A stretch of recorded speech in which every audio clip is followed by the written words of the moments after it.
Hello, everybody. I'll just give it a minute and let some people start to trickle in here. I'm here and we're going live for our special event with Briana Peterson. So she's going to be joining me in just a few moments. Hey guys. Nice to see some familiar people coming in through. That's awesome.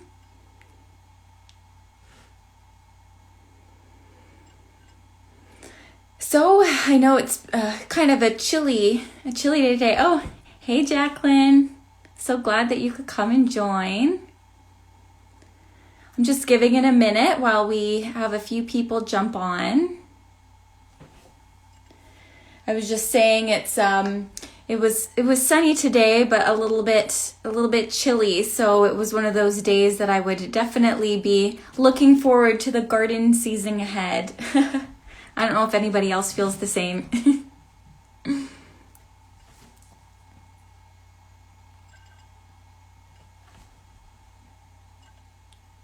All right, so I'm guessing people will kind of just trickle in as the chat progresses, and that's totally great. So people who don't know me, my name is Kelly. I'm a program coordinator with Burlington Green.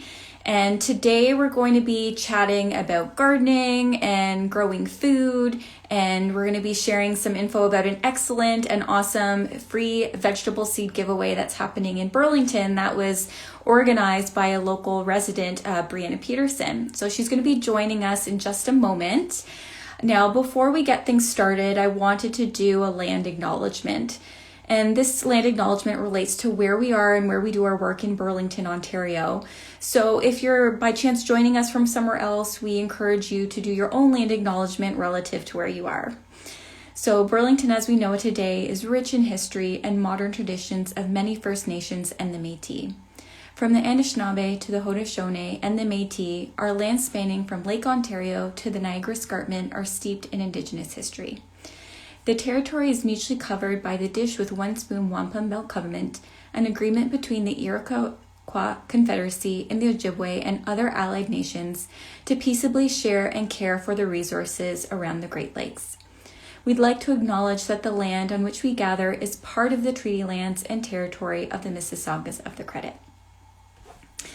And today's discussion is also part of Burlington Green's Grow to Give program, and this is funded by the Government of Canada's Emergency Community Support Fund and the Burlington Foundation. So a big thank you to them for making our program and this event possible today.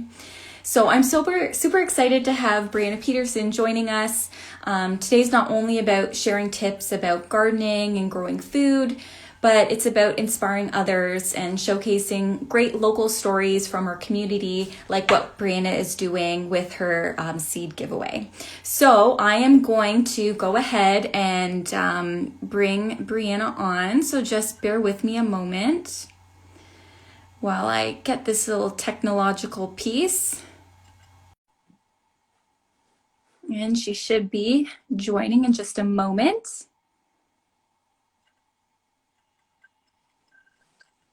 Woohoo! Hi, Briana. How's it going? Good, how are you? Really good. I know you've had a busy day, so thanks for joining us, and hopefully this will be a nice relaxed thing to kind of ease the rest of the day. Yeah, for sure. Well, I wanted to welcome you and thanks for joining us. And for anybody who's tuning in, feel free to drop your questions or comments in. I'll do my best to moderate those as we go through. We'll also do a little Q&A at the last few minutes in case there's something we haven't covered that you would like to cover. So I guess we'll jump right in. Now, Briana, I'm sure many people in the community may not know, who you are or what brought you here. So can you maybe tell us a little bit about yourself? Yeah, sure. So I've been living in Burlington for 3 years now. I went to McMaster University, so then I ended up moving here after I was done university. I came here for the fact that it's just such a big community. People Sound of Music and all the different events that they run. I just wanted to be a part of it. And I found even since I've been deciding to run the seed swap, like just what the community is here. Like there's so much unknowns with the COVID lockdown. And so I'm emailing people telling them I don't quite know what I'm going to do because of it. And everybody, like, they're so nice. They're like, I'll help you distribute seeds. I'll come pick them up. And I'm like, you don't know me. You don't like you could just come here for the free seeds and you're like, I'll drive around for you. And it's just crazy. So That's so nice. I can definitely agree and attest to that. I mean, I've been lucky. I've lived in Burlington for the better part of my life, and the sense of community here is very strong. And especially during this last year, which has been particularly difficult, I've had the opportunity to meet a lot of people who are doing great work in the community just out of the kindness of their hearts, and that's so nice. yeah, I love it. So, in terms of gardening, like how long have you been gardening? Like how and when did that start for you? It's so funny. So I was thinking about it recently, and both my grandparents, like on my dad and my mom's side, had massive gardens.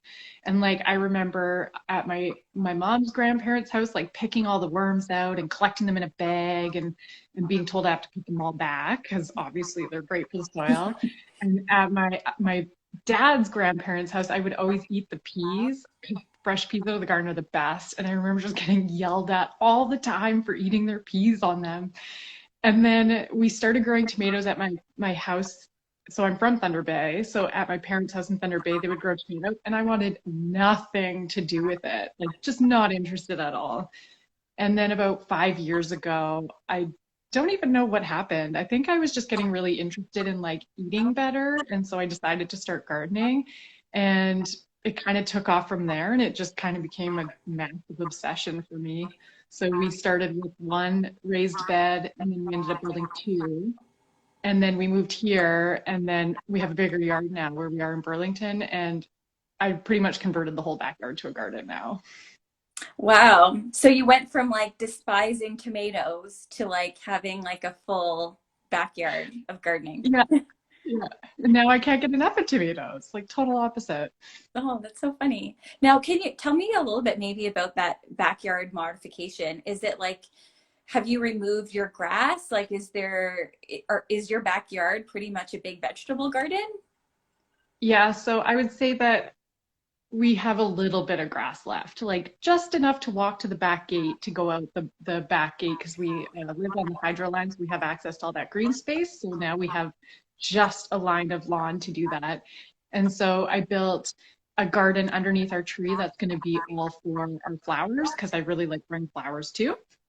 And then I grew essentially like a giant E shape. So I have pathways in between the E and then three massive garden beds that I have there, which I grow.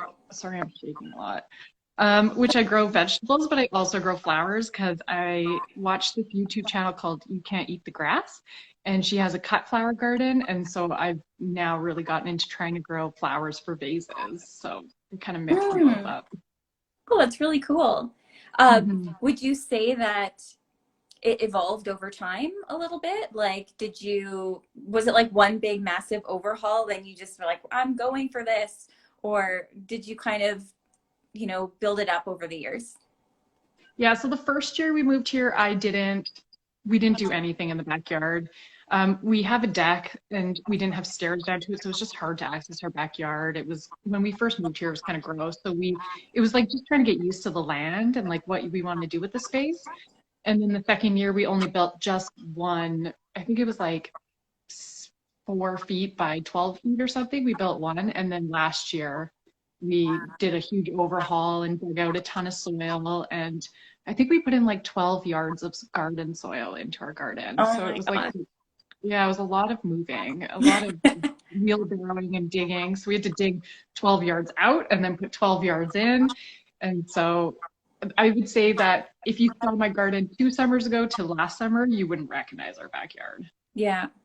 Wow. And what has that experience been like for you? Has it been, I mean, I imagine it's a learning experience, but has it largely been positive? Is it like a huge life adjustment? Because I imagine the more garden you have, the more work it is too, right? Yeah. So we put in an irrigation system, which like helped a lot. So we Oh, wow. have it on a timer, so the irrigation system turns off and on its own, which saves a ton of time. Um, I've learned a lot more about pests this year because, of course, we have way more vegetables, so the pests are coming in. And then I've been trying to do square foot gardening so I can kind of maximize how many vegetables I'm putting in there. And I found that I have a lot of work to go. So there was a lot of like empty space. I think the garden was bigger than I was expecting it to be. So I had quite a bit of empty space that in planning for this summer coming up, I'm like, ooh, I got to plant way more than I planted last year to try and fill that up. Oh my gosh, for sure. And it's funny that you talk about pests. Like I'm a pretty newbie gardener, and this past year we built a raised garden bed in our front lawn because our backyard is like almost fully shaded. So we are those people who, ditch part of their lawn to have vegetables. So, that's been Amazing. great. But, squirrels are a big thing for us. But like I've learned a lot this year about the pests, like noticing these weird, marks on leaves and researching what they are. And, it's kind of a project in and of itself. I know. I feel like it's like an experiment too. Like you, we put out some of our Swiss chard early in the spring, and then we got these things called leaf miners in them, where they just Leaf like burn up the miners. leaves. Yeah, they were so bad. But then if you plant stuff out later in the season, you don't get those leaf miners. So it's like experimenting of putting stuff out early, but not too early to try and like miss the gap of those specific pests. Yeah, and those are the things you learn over time. And I'm sure it changes from season to season because not every, spring or summer is the same. Um, but I mean, I know that there's a wide variety of like benefits from gardening, from like, physical health to nutrition to mental health and fresh air. And like, would you say that there's any particular things about gardening that you've benefited the most from, or? Um, it gives me something to look forward to in the winter when it's like freezing cold. But at the same time, it makes me like, is it spring yet? Like, move on. I'm done with this winter.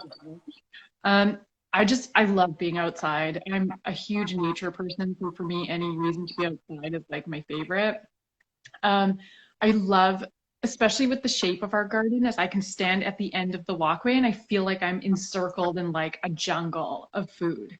And so, like, the satisfaction you get from like growing something from seed and then eating fruit off of it is just unreal. Oh yes, I can for sure agree about that. I know Mm. personally I found I was much more, I mean, I've always been a summer person. I enjoyed, the summer months the most of the year, but I found that like I was so in tune with the weather in a whole new way. Like, do I have to water today? Do I need to water more than once? Like, is it going to rain? And you just kind of follow those weather patterns in a different way, and you celebrate rain whereas you may not have done it in the past. Yeah, so we have 4 rain barrels because we just like to collect the rain. And I just find that it rains a little bit in the spring now. It's really, really dry in the summer, and then it pours rain all fall long. And so my rain barrels are empty the whole summer, and then they're overflowing in the fall. And then I have to dump all of the rainwater to put them away for the winter. And I'm like, this sucks. Like, why can't we get the rain in the spring when we need it and just have it full all the time? So I've moved all my rain barrels full into the garage to make me through the winter.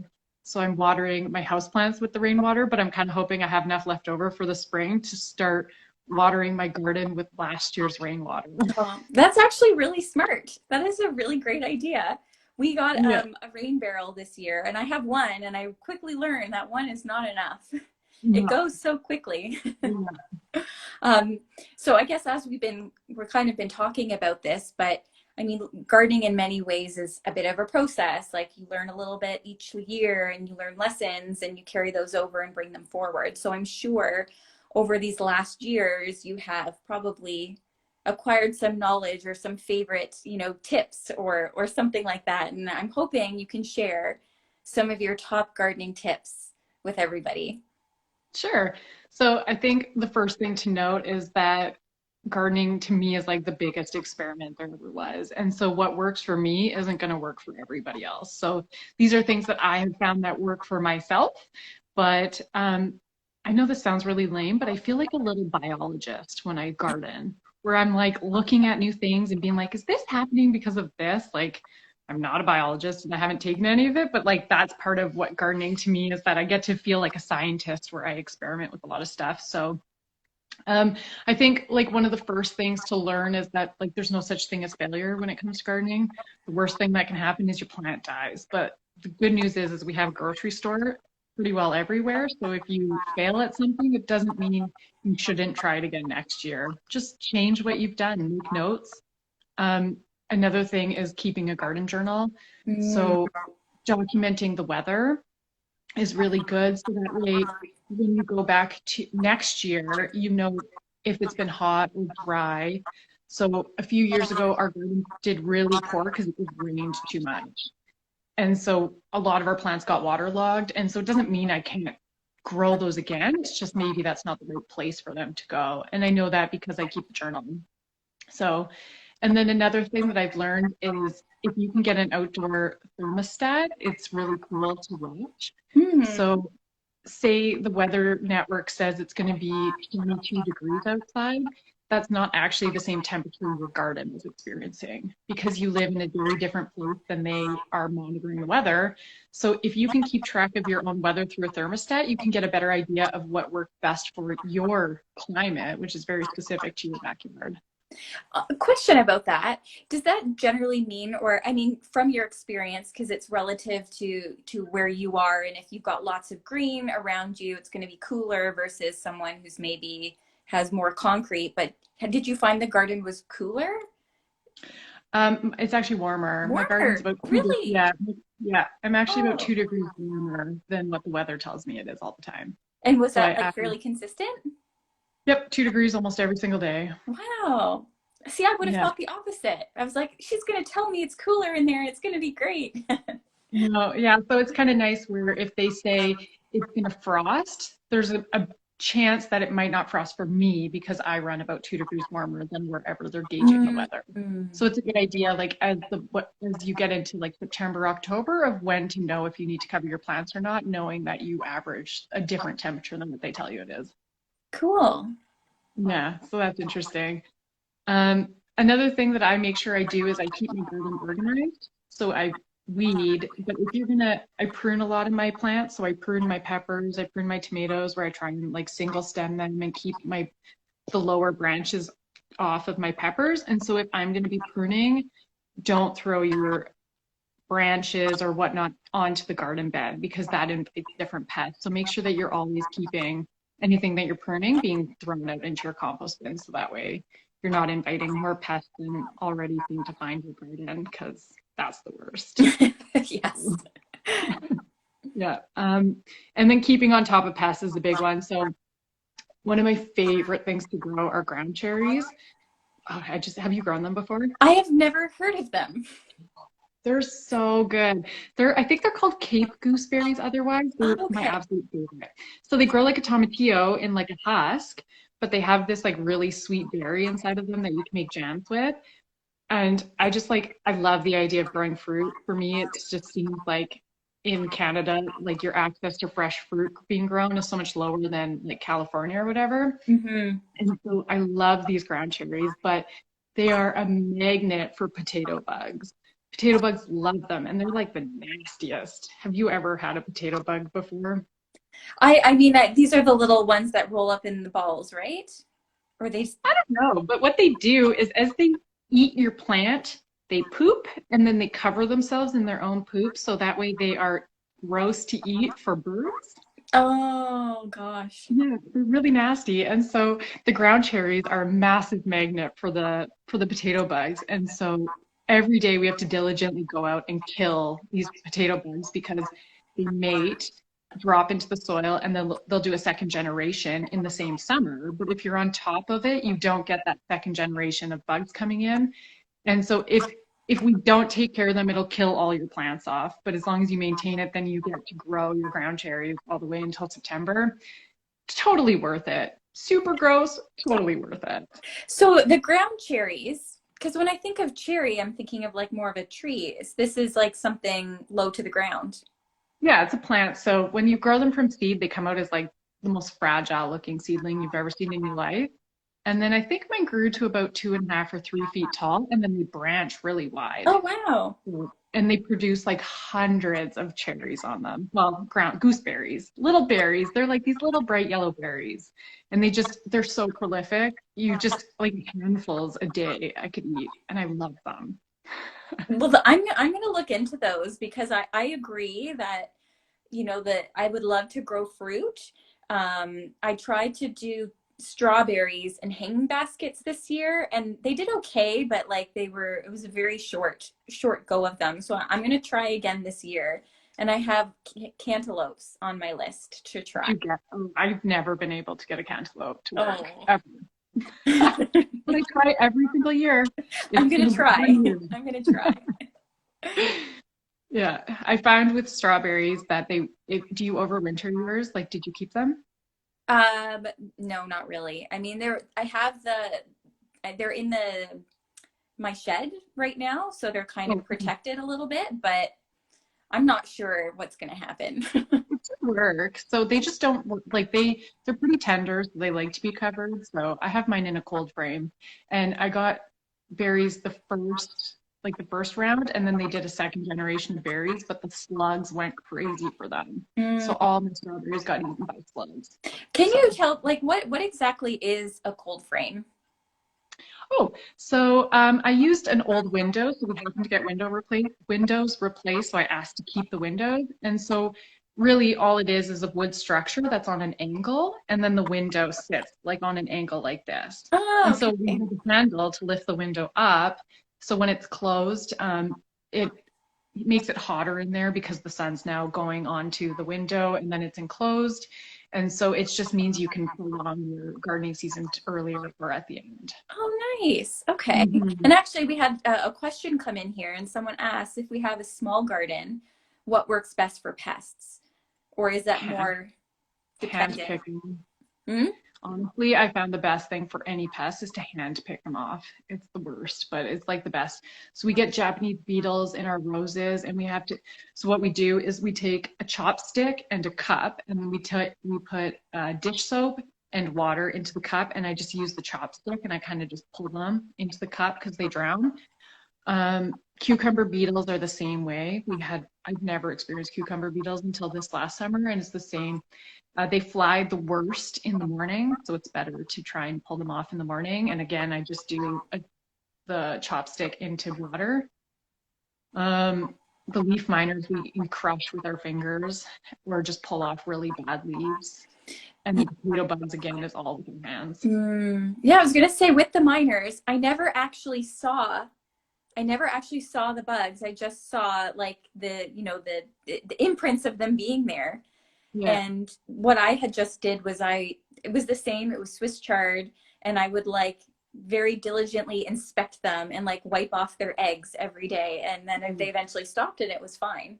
But Yeah, because they're like bright yellow eggs, I'm pretty sure, right? There's yellow on the back or oh, white. these No, were they were white. white. They were Yeah, they white and like little like rows of them in these like nice clean little lines and little bunches. were. I was not the one that was crushing them. That is my husband's job. He did not mind feeling them crushing between his fingers. That was not my job. But does he enjoy gardening too?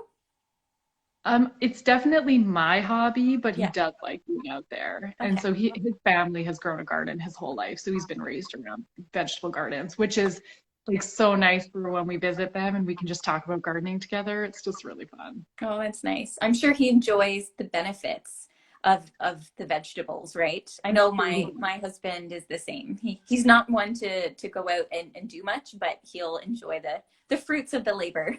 Yeah, I do actually enjoy when I'm like, can you go cut something from the garden for dinner? And I just like watching when just like that opportunity of just being like, can you go out and get some fresh food? I love it. Yeah, I can't get over it. Yeah, I like that too. Was there any other gardening tips? Because I know we got sidetracked a little bit, so I wanted to let you finish if you had any more. Um, so I think two other things for me is planting flowers in the mix is just really good. A lot of our vegetables rely on pollinators, not all of them, but a lot of them do. So I just like to mix in some flowers into it so that way it brings in the bees. And I also have bug boxes around my house that I purposely have built and put up along my fence line. So for the solitary bees and for ladybugs, because ladybugs kill off aphids, but I have yet to have a ladybug move in it this year. So the bug boxes, you're calling them. So you use them to attract ladybugs and yeah, maybe tell us about that. Yeah, so there's like they're the like a bee house if you've ever seen them before, where people where they're like the bamboo sticks where they're I don't know if you know what I'm talking about. It's like a box and it's because a lot of our bees are actually solitary bees, so they don't Mhm. live in a hive. And so they need somewhere to live. So they live in like grasses. When we have like an ornamental grass, if you notice sometimes there's actually it's hollow inside of them, so they live inside of those, or holes in the wall or things like that. So it provides a space for them, but you can also put in like pine cones or different kind of garden scraps or yard scraps and ladybugs and earwigs and stuff like to actually live inside of them. So it just gives them somewhere that's protected so that way if they do live in your garden, they have somewhere to go home to. Oh, that's great. And you mentioned growing flowers. Is there any particular type of flower that you think goes well, or um, do you kind of mix it up? So I make sure to avoid anything with double bloom because the bees can't actually get pollen off of anything double bloom. So um, if you think of a daisy or like a black-eyed Susan that has like the very obvious center with a single set of petals, those are like the better options to go with. I haven't done it before, but this year I'm growing Alyssum. It's like this really low ground cover type of flower, and apparently it's really good for parasitic wasps. So I'm growing it to try and bring them in. Oh, well, you'll have to let us know how that goes. Yeah, yeah. All right. Well, I want to give us some time to talk about the seed giveaway. I'm sure that's the big draw. That's what everyone is excited for. Um, so can you tell us a little bit about it? How did it start? Where did the inspiration come from? And maybe you can start there. Sure. Um, so I've like always wanted to get people into gardening, but really it's like a mix of I love gardening, but I'm a really big environmentalist. So for me, I feel like if people start to garden and take control of their yard, they're going to start really recognizing the environment, the way that you say you notice if it's raining or how dry it is. Like you just get more aware of the changes in the weather. And so that's always been my driver is kind of just getting people involved that way.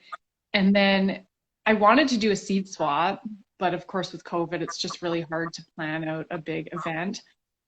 And then I discovered that the city is offering a community support fund, which is a initiative that's happening during COVID, where you can get up to $5,000 to run an event, which is meant to bring happiness to residents of Burlington. And so I decided to apply for that, so that way I could just buy seeds and give them away to people. Because if we can't swap seeds, then just have some. Let's just give them away. So I applied for that, and then I made sure that I have enough to give away to 300 people, some Oh, seed starting pots. So I have these little like oh, I don't know how you pronounce that. Cocoa coir pots. I don't know. Anyway, I'm avoiding using peat because peat's really bad on the environment. So I'm doing everything I can to try and make sure that my event is as zero waste as possible with packaging and using cocoa instead of peat moss. So I'm giving away 17 varieties of seeds oh my with an goodness. asterisk. Yeah, there's 17 varieties, but there's an asterisk on there because apparently some tomato seeds did not come into Williamstown. So I Mm, don't know if I'll be providing tomatoes, which is fresh news from today. And then some seed starting pots and some popsicle sticks for people to label their seeds. wow, that's awesome. That's Yeah. quite the haul. I mean, even if you're disappointed about the tomatoes, you got 16 other things to choose from. So, Hmm. The that's whole wonderful. Yeah, the whole purpose of choosing a wide variety of seeds is that for anyone who's new to gardening, they get like the whole garden package essentially. like things from your spring plants like peas to like your hot plants like peppers and other cold plants like broccoli. So I just wanted someone to have a full garden package. Oh, that's awesome. Now, is there a way that you've broken it up? Do you like request specific types? Are they kind of in batches? How does it work for people who maybe want some seeds? So I've created an order form. So if anybody emails burlingtonseedswap@gmail.com, it's not a seed swap. My Gmail gives off the wrong impression. It actually should be Burlington Seed Giveaway. But so anyone who emails it, I send out an email with all the information they need to know. I've created a PDF file that gives all of the different varieties that I'm hoping to give away, plus some gardening information in case anyone needs to know what they need to do, and then an order form. So I've broken it out to getting all of the seeds, because if you want them all, take them all, that's fine. And then I have a part shade, so it just omit the vegetables that like a lot of light, so like peppers, cucumbers, tomatoes, they're very much in love with the sun. And then I have a container gardening one, which excludes an indeterminate tomato because they can grow up to like 10 feet tall. So you can grow them in containers, it's just not as easy. And then I also have a container gardening one, which just, oh, sorry, a bed one, which just excludes the container tomato, because if you don't plan on growing in containers, then you don't need to take that one if you don't want to. Hmm. Well, those are all great stuff to know. I mean, actually, someone here asked a little earlier if you were going to have baby kale, if baby kale is in there. So I do have a red Russian kale. So there is a kale. So if you harvest it early, then it is a baby kale. It's Perfect. my favorite variety of kale. When we first started growing it, we grew too much, so we were giving it away, and our neighbors were like, "This is the best kale I've ever had." And I'm like, "How can kale be the best kale you've ever had?" It's the best kale you'll ever have. Well, there, Really you said it. Get the kale. Yeah, so everyone's getting red Russian kale because it's my favorite and it's really delicious, and we had no pest problems, and like brassicas will get the cabbage moth on them, and this kale had no pest problems, and it went from April until December when it snowed, and then I couldn't Oh my harvest it gosh. anymore. I've heard about some kales living through the winter that they're very hardy. Yeah, apparently they taste better once they've been hit with their first frost because it's like releases the sugars, but I didn't notice. This was just good no matter what. Yeah, these are the types of things that I found out after I like pulled everything out at the end of the season. I was like, oh, like that kale was still growing. Why did I do that? So learning. I didn't pull out anything. I just let it do its thing. And then, so I've been eating Swiss chard up until it snowed, and kale and sage. Sage actually did Oh, really good too. good to know. These are really good tips. Someone else had commented here, asking about your comment about peat moss being not very environmentally friendly, and they said I've used it to keep water in the ground. I mix dirt with manure and peat moss. Is there a better option? Um, I think for like a seed starting mix, you can now get like the coconut, cocoa coir, whatever it is. You can actually buy that as a packaging because to do the soilless type of seed starting. The reason that peat moss is bad is that peat moss comes from bogs. And so bogs are essentially your like giant wetlands. And it's the same as topsoil. So topsoil takes forever to get into really good quality topsoil. So once it's gone, it takes forever to come back. And peat moss is the same way. So it's just like hundreds or thousands of years of it slowly coming down to create the peat moss inside of the bog. So in order to get that peat moss, they have to drain the bog and then dig it up. So now you're killing a wetland for birds and bugs and animals. When they pull out the peat moss, it's usually to create like housing. So then they're filling it in with something. So they're killing a natural habitat. And then it takes a really, really long time for that peat moss to be created. And it stores more carbon than I think anything else does on the Wow. planet. fact check that one, but it's like one of the top carbon sinks on the planet. And so when we dig up the peat moss, we're actually just releasing all of that carbon. Wow, that's actually something that I wasn't aware of. So thank you for enlightening us. I mean, that's definitely something to look into because peat moss is often something included in those starter kits, like the And little pods that you just add water and they puff up, right? yeah, and a lot of the seed starting or organic bagged mixes, their first ingredient is peat. So it's actually like really, really prevalent in the gardening industry, which is really disappointing. And hopefully that's something that's, changing or is on the brink of changing when we can find other options. And we all Mhm. know that, where we spend our money is like casting a vote. So if we just choose something else, the market should One follow in person at a theory. time. Just one person at a time. That's all it takes is we just spread the news one person at a time. Well, I would say it's a great starting point, with the seed giveaway. You're including that little bit of knowledge there, and people who maybe are new to it will take that and choose that alternative, going forward. So that's great. Someone else here also asked a question about squirrels. Neighbors feeding them so that they're digging around. Squirrels are like the bane of my existence with They're my gardening. nemesis. My nemesis. Yeah, if someone has a solution to squirrels, I think we probably all need it. So, um, for in terms of squirrels, so for my bulbs, I've actually put wood ash because I have a wood burning fireplace here. So I've actually taken a little bit of wood ash and thrown it over top of my bulbs because we used to do that as kids that had guinea pigs. And when they died, my parents would bury it in the backyard for me. And they would cover it in wood ash because it blocks the scent of the decaying body from predators. Because we live on 4 acres of forested land, so we've got bears and stuff in our backyard.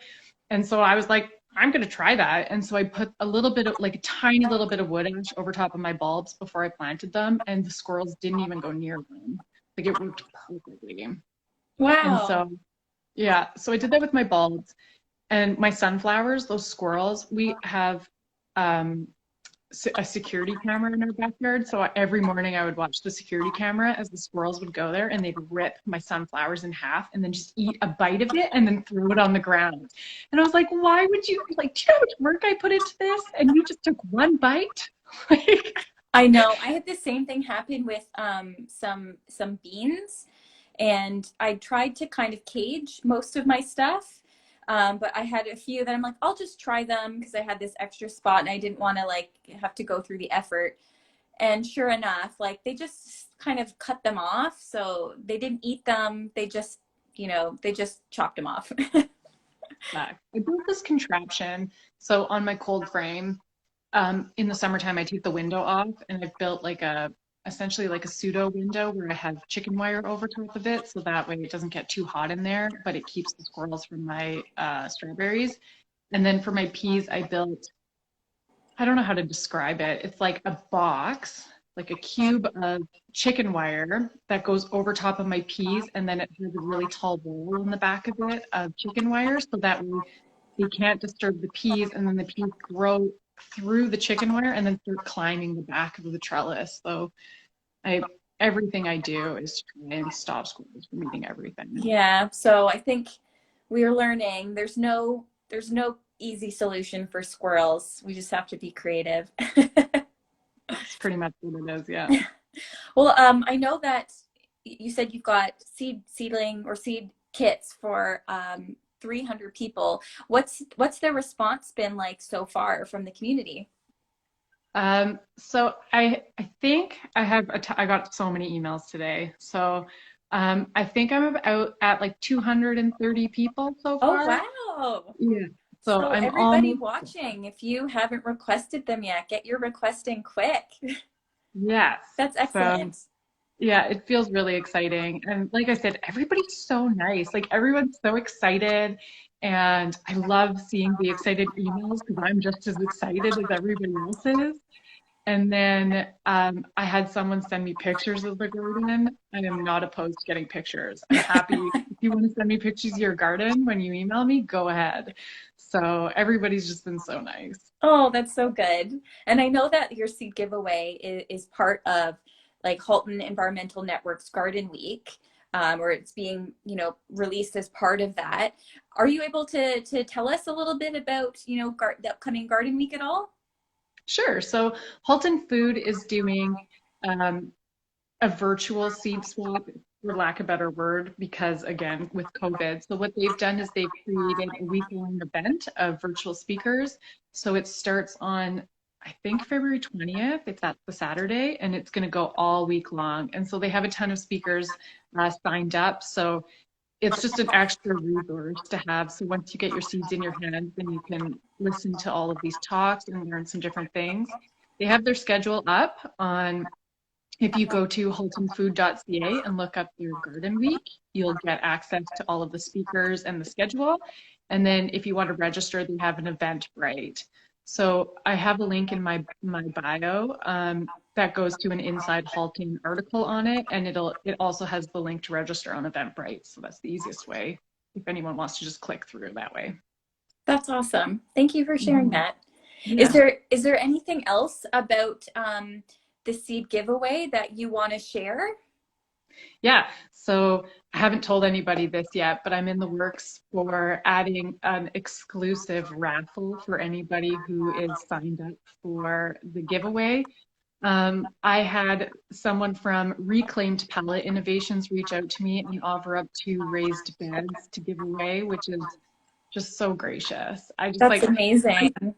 I wanted to give away raised beds when I first planned to do the seed swap, and then I was like, oh, like it's too hard. It would be so much better if people were in person and I could give them away. And I kind of just put that idea aside. And then they reached out to me and offered it, and I was like, this is literally what I was hoping to be able to do. And so they've donated 2 raised beds that I'm going to raffle off to anybody who is signed up for the seeds. So it'll be exclusive to anybody who has already signed up. I also have some additional seeds that Seeds of Diversity has given me. So I have some lettuce and some tomatoes. So I'm going to give those away to some people. And then I have some other stuff lined up too that is part of the raffle, but that's a secret for now. So I don't want to give away all of it because it's exciting. And again, it's exclusive to anyone who signs up. So if you sign up, then you'll have a chance. But I think I have, oh, a lot, like probably enough to give away to like raffle up to like 10 people at least. That's amazing. And with 300 people essentially being the maximum amount that people can, get the seeds, that's a pretty decent chance at winning something cool. And it's all directly targeted to gardeners. So everything like the raised beds and the seeds and everything, it's all directly for anyone who gardens. So it'll be really nice to be able to offer this to people. And once so I'm going to create a little sheet that tells everybody what they can win. And I just am so thankful for the local businesses that have agreed to be a part of this. Again, it shows the community that Burlington has, that I've never asked anybody for anything before. And I sent an email and everybody said yes to me. And they were like, sure, let's do it. I'm so happy to be a part of this. And I was like, is this how easy it is? Like, I just, like, it was, I think just being a part of like the happiness during the pandemic and how amazing Burlington is. I called my parents after I emailed a place and they just were like instantly in. And I called my parents and I was like, I don't know what to think. Like, how generous of these people to be willing to do this for me who they don't know. And I was just like, I had no words. It was amazing. Oh, that's such a good story. Like, I mean, here you are, you've taken this initiative to do this, great thing and equip, 300 people in the city with seeds to start growing their own food. And I mean, even just seeing a small plot, how much food you can get from it. And we know that once people start doing it, they share. They share with their neighbors. They share with their family, their loved ones. They donate to the food bank, and to have businesses get involved and give what they can too. I mean, what a feel good story! Like what a win for the community. Yeah, it's actually really nice. And so I don't have the seeds right now because So I've ordered my seeds from William Dam, which is a local seed distributor in Dundas, and good for them and also not good for them is that they've received over 7,000 orders since December or something like that. And so, of course, with the pandemic, they aren't operating at the capacity that they normally would. So these people are working so hard to get us our seeds, but unfortunately, that means that I'm very delayed in getting my seeds. So I actually don't have them yet. So it's a little nerve-wracking for me that I don't know when I'm getting them. But if I did my math right, I actually have seeds for more than 300 people. Oh, well, that's And great. yeah, so the first 300 people will get the seed starting kit where they get the pots. But if I happen to get more than 300 people, I'm pretty sure I'm actually going to have more seeds to give away. So I just can't guarantee they'll get all 17 varieties. Um, but I think I have enough to give away to more people. So don't feel discouraged to email me if you think that I've reached capacity. Just send me an email. Especially when like the giving just keeps increasing, it seems. So I mean that could be changing as the weeks evolve, right? Yeah, and it's cool because like I've had someone reach out to me who says that they do a community plot for like another organization, and they think that they normally ask William Dam for donation seeds, and that with the pandemic they decided not to ask them for their donations. And then I happen to be giving away free seeds from William Dam. So it's like, although they didn't get seeds donated from William Dam this year, they got seeds donated from William Dam this year. And I'm like, Yeah. it's so funny how this works. Yeah, it's almost like with the universe, like ask and you will receive. It's Yeah. just like that perfect alignment right there. Yeah. Um, so I know we're starting to get low on time. Um, Now, does anybody have any questions for Briana about anything we've talked about or the seed swap? I mean, just to remind everybody again, if you want to request some seeds, you can reach out to Briana at burlingtonseedswap@gmail.com. So I think someone was kind enough to quote that and put it in there for me. So thank you so much for doing that. But if anyone has any questions about the seed swap or gardening or squirrels, I mean, feel free to drop them in the comments. I actually did have my own question just in general. I know that, um, you know, gardening, people often think it's for people who have land. But, there are options for people who are in apartments or condos. Can you talk about any, like, what types of things people can grow in like containers or hanging baskets or anything like that? Or if you have any suggested things to try? Technically, as long as you have the right size container, you can grow anything in a Really? container. hmm There's really nothing that you can't grow in a container if you have the right size. So I don't do a lot of container gardening, but I watch a lot of gardening shows, and I see people who have like an entire backyard that looks like it's planted in the ground and it's all in containers. Like it blows my mind what people can do in containers and how they can arrange their containers to make it look like a full garden. It's crazy, but yeah. So with container gardening, the most important thing is watering regularly because they're going to dry out a lot faster than if you're in the ground. And feeding your plants because they only live within the container that you have. And so you're going to want to make sure that you fertilize your plants and make sure that the soil has the nutrients it needs. But if you look up the right container for that specific variety of vegetables, there's no limit. You can do whatever. That's great. Now you mentioned now just soil, and soil is always talked about, like feeding your soil, having good soil. Um, do you have any like tips for that, or is that something people need to like work on over time? How does that work for like optimizing gardening? Yeah, so you're going to want to work on it every single year. The best thing you can do is to add some compost, like an inch or two of compost every single year to your garden. Halton gives away compost for free. So anytime you throw your vegetables or whatever food scraps into the compost bin, just know that that's actually being taken away and turned into compost. Although it might get canceled this spring because of COVID. Normally they do a spring giveaway and a fall giveaway up on it's their one of their facilities. It's on Bronte Road. It's kind of almost at Milton on Yeah. Bronte Road. And you just bring the biggest bucket you can fit in your car. Or we've lined our trunk with a tarp before and just shoveled it right into the truck. And you just bring your own shovel. And I like to wear my rubber boots. And I just shovel in that compost. We love it. It's soil black gold. That's a So good tip. yeah, so just cementing your soil with compost. You can like mow over your leaves and kind of leave the leaves over the winter time in your garden. And then I fertilize mine with a seaweed liquid that I got off of the internet.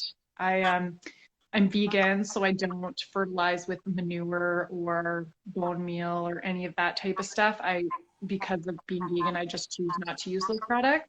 Nothing wrong with them. It's just my choice. Mhm. And so I bought a garden fertilizer that's made out of seaweed. Oh, that's great. I Mhm. had ordered some like liquid emulsion thing that was seaweed based last year too, and it smelled really bad, but it seemed to do Yeah, a good job. yeah. And then I'm trying to grow this thing called Comfrey. I think you can get as seedlings from a place called Richter's. It's like Markham area or somewhere.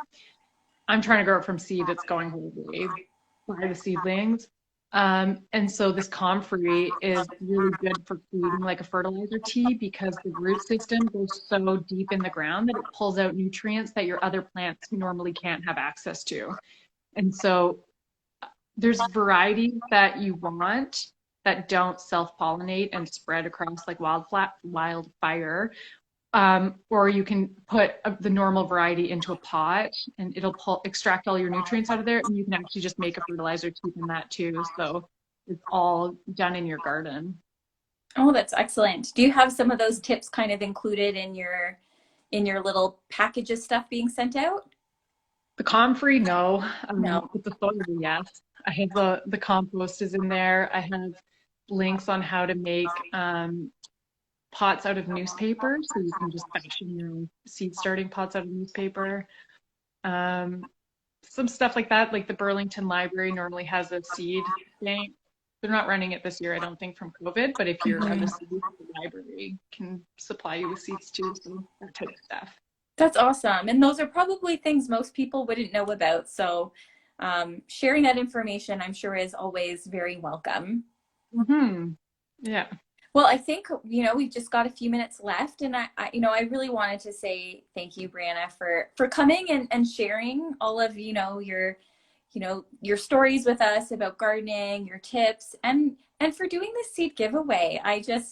It's so nice to hear about, people in the community taking initiative to help the environment, to help the community, just to spread a little cheer. So this is definitely like the type of stuff we need more of, and we love to shine a light on. So thank you so much for doing this. It's so amazing. Thanks for having me and Yeah. letting me explain all about it and talk about gardening, which is my favorite. Oh, and it's been so good. I've learned a lot, and I know there's always a lot to learn. So I'm gonna let you go for now. But I'm gonna be passing along this recording to everybody who's registered. We'll be posting it on our social media channels as well. If you didn't miss it, or you didn't get to stay for the whole thing, you can catch the rest there. Perfect. Thanks Thanks. so It was much, nice talking Brianna. with you. Okay, bye. And all right, guys, I'm just about to wrap things up. So again, a big thank you to Brianna for joining and sharing her garden insights with us and letting us know about this amazing free seed giveaway. So once again, if you want to request seeds from Brianna, email her at burlingtonseedswap@gmail.com. And again, a big thank you to the Government of Canada's Emergency Community Support Fund and the Burlington Foundation for making this event possible today. Burlington Green is a charity. Our work is possible through a variety of sources. If you're able to give, it's always appreciated. Your donations support our impactful work that is protecting the environment, mitigating climate change, and helping to raise local voices of the environment in Burlington. And if you can't give, we understand that. And maybe you could just help spread the word about Burlington Green, let people know about us, keep an eye for our events and activities happening on social media. Thank you so much for everybody for joining today. And if you've registered on our Eventbrite, we'll be following up with a link to this recording, and I'll try to get those top tips from Briana and include those along for you too. So thank you so much for tuning in, and we hope to see you guys next time. Bye.